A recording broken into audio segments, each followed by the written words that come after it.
Guys, ito naman yung katuloy ng tutorial kahapon, yung pag-transfer ng crypto assets sa Gcrypto ng Gcash.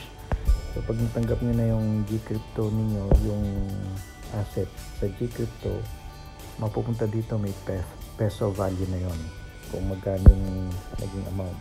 So tinry ko muna para makita ko kung paano gawin. So ngayon ginawa ko ng tutorial.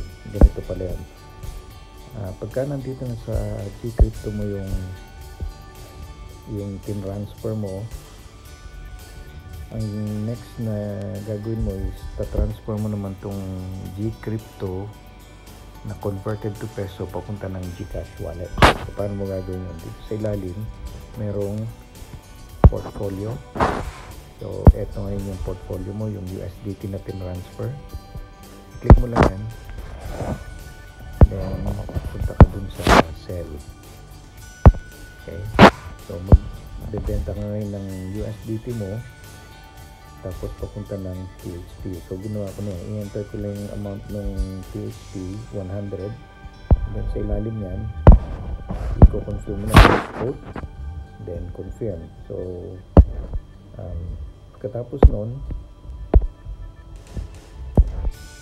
nandito na ngayon sa yung asset, mapupunta na ngayon sa trading wallet. Ito 100, yung kanina nag-try ako ulit. So 100. Paano mo ngayon ita-transfer ito sa Gcash? So ito yung i-withdraw mo ngayon dito. Punta ka sa withdraw, and then enter the amount 100. So you're about to transfer yung trading wallet papunta ngayon sa yung Gcash wallet. Continue.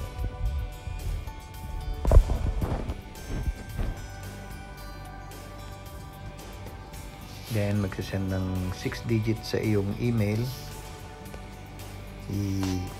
Kunin mo lang yung 6 digit code na yun, OTP. And 343031.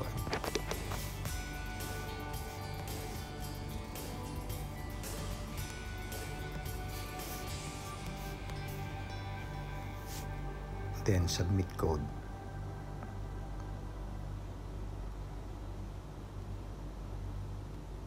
Ayun, successful.